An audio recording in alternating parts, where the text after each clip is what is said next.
comment transformer notre peur de faire des vidéos en direct ou enregistrées qu'on publie après dans les réseaux sociaux en une opportunité, une aubaine qui nous ouvre de nouveaux horizons. Alors, la première chose sur laquelle je veux travailler avec vous aujourd'hui, c'est vraiment vous ancrer dans le but ultime de faire une vidéo chaque semaine pour apporter votre aide à l'audience que vous essayez d'attirer dans votre écosystème parce qu'elle a besoin de votre expertise pour transformer un aspect de sa vie, que ce soit au niveau personnel, professionnel. OK? Alors, imagine-toi ça. Prends le temps. Prends une respiration. Qu'à chaque fois que tu prends ton téléphone, tu appuies sur vidéo, ok? Ça amène un nouveau flot de personnes qui veulent télécharger tes bonus, qui veulent regarder tes vidéos, poser des questions dans les commentaires, ou t'envoyer un message privé pour pouvoir travailler avec toi, ou encore attirer même les gens de ton industrie que tu pourrais considérer comme des concurrents, si tu le souhaites, qui veulent travailler et collaborer avec toi. Parce que tu génères une telle énergie en ligne que ça leur donne envie d'en savoir plus et de potentiellement travailler avec toi. Alors, voici ce qui se passe. La première peur dont mes clients me parlent ou mes étudiants qui sont aussi dans mes groupes privés gratuits ou mes groupes payants, ils ont ça en commun, c'est la peur de la technologie. On dit j'ai peur, je suis pas quelqu'un, je connais rien en technologie, moi ça me fait peur ces trucs-là. Donc ça, c'est en fait, oui, c'est une peur, ok, mais c'est aussi une excuse qu'on se donne où, en fait, si vraiment la technologie, c'est quelque chose que tu redoutes, la première chose que tu peux penser, c'est « Ah, ben j'ai un téléphone. Ça y est, tu as tout ce qu'il faut. Tu as tout ce qu'il faut pour faire une vidéo. Une bonne fenêtre, ok, pour avoir la lumière du jour qui vient sur ton visage, qu'on te voit bien. Si tu as un micro comme ça, tu peux l'ajouter, qu'on t'entende bien. Et là, tu prends une minute, tu commences une minute à la fois et tu te mets en tête que tu vas aider cette personne qui va peut-être voir ou pas, parce qu'au début, il n'y a pas grand monde, ok?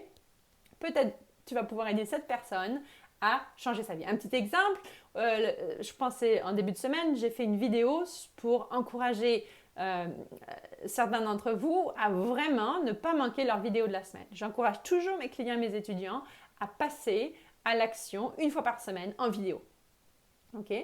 Et à la suite de ce live que j'ai fait, une personne m'a écrit en disant « Angélique, si je n'avais pas vu ta vidéo, j'aurais évité de faire ma vidéo éducative pour les agriculteurs. » C'est une personne qui travaille en agriculture. Elle enseigne, elle partage son expérience en tant qu'agricultrice et en même temps, elle informe, elle éduque son audience sur des produits naturels qu'il utilise, sur la croissance de certaines plantes, etc. Super intéressant. Alors, toi, hop, c'est la même chose. Une fois par semaine, on prend le téléphone, on se met devant une fenêtre. D'ailleurs, autour de cette vidéo, je te mets un lien. Il y a comme une checklist qui te donne la première partie de la checklist, c'est comment structurer ta vidéo. Je te conseille de commencer avec des vidéos éducatives où tu enseignes quelque chose. Comme ici, je te donne 3 points. La première peur, comment dépasser sa peur de la technologie. Et puis, je te donne aussi une checklist dans ce document-là qui est par rapport un petit peu à l'installation, qui est vraiment pas compliqué, mais c'est les choses auxquelles penser. Donc, deuxième point, c'est la peur d'être vu par la compétition.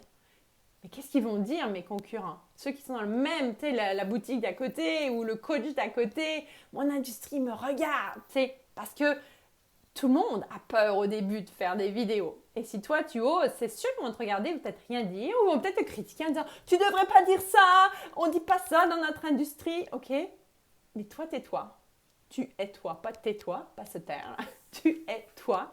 Et tu es là pour servir, non pas ton industrie, tu es là pour servir ton audience. Tu sais ce dont ton audience a besoin en ce moment.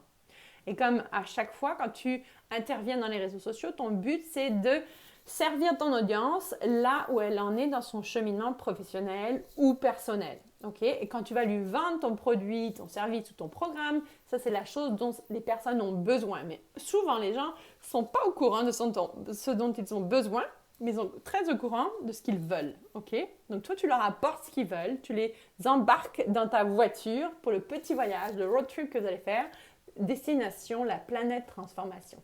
Okay? Alors, ta compétition, oui, tu peux voir ça comme « Oh, les méchants concurrents vont me critiquer » ou si on retourne la pièce, la médaille, imagine-toi qu'après un live ou une vidéo, quelqu'un de ton industrie t'approche, a adoré ton style, ton énergie et veut collaborer avec toi. Tout à fait possible. Ok? C'est exactement moi ce qui m'est arrivé le mois dernier. J'ai utilisé des publicités pour promouvoir des entrevues que je fais avec des femmes entrepreneurs sur l'histoire de leur entreprise. Et cette vidéo a été vue par une personne aux États-Unis qui m'a invitée à faire partie de son sommet. Ok? Si je n'avais pas appuyé le bouton Record, personne n'aurait vu. Donc, travailler ta visibilité, ça va prendre de dépasser tes peurs. Et nos peurs sont bienvenues parce que si elles n'étaient pas là, on serait en danger en permanence. Mais toi, l'entrepreneuse que tu es là pour prendre ta peur. Elle va te suivre, mais tu vas la dépasser. Ok? Donc, ça, c'est la peur d'être jugé par la concurrence. Troisième peur, troisième défi que je vois le plus souvent, c'est, ok, si je commence ma vidéo et que là, il y a des gens qui commencent à mettre n'importe quoi dans les commentaires, à me juger, à me critiquer, à dire des méchancetés ou des choses comme ça. Numéro 1, il y a forte chance qu'il n'y ait pas beaucoup de monde qui regarde tes vidéos au début. Comme ça donne le temps de pratiquer. Et numéro 2, si c'était le cas, eh bien, en fait, souvent, c'est l'occasion d'ouvrir un débat. Alors attention, moi j'ai des règles très claires. À partir du moment où tes commentaires sont discriminatoires, racistes ou sexistes, je cache le commentaire et je bannis la personne. C'est très simple. Mais avant cela, avant d'arriver à cette étape-là, si la personne critique mon positionnement, souvent les gens critiquent parce qu'ils sont eux-mêmes dans une phase difficile et c'est plus facile de critiquer que d'apporter des idées positives. Par contre, certaines personnes peuvent comme remettre en question ce que tu dis et te proposer une nouvelle façon ou leur façon de voir. Et dans ce cas-là, tu ouvres une conversation tout simplement, soit dans les commentaires pour le début, si c'est poli, etc., ou en message privé, ou parfois même, ça peut être un appel, tout simplement des fois, et tu ne sais pas du tout, ça peut déboucher. Ok? Donc, encore une fois, c'est l'idée de transformer nos peurs en opportunités grâce à justement cette force que tu as en toi, parce que tu n'as pas monté cette entreprise-là pour que personne ne soit au courant, ok? Tu travailles nuit et jour, ok? Tu veux être visible, hein, avec ta voix, tes idées, tes croyances, ton expertise, ok? Donc, les réseaux sociaux sont un terrain de jeu gratuit dans lequel tu peux aussi investir, mais au début, vas-y gratuitement. Entraîne-toi à parler aux gens, entraîne-toi à aider les gens en ligne, entraîne-toi à prendre la parole via les vidéos. Et puis, tu vas voir que ça va beaucoup te mettre à l'aise. Et tu vas aussi travailler ton message, parce que c'est le défi. Quel message je veux donner? Mais le plus tu vas pratiquer, le plus tu vas trouver ton message. Tout simplement. Si tu ne me connais pas encore, je suis Angélique Binet, la fondatrice de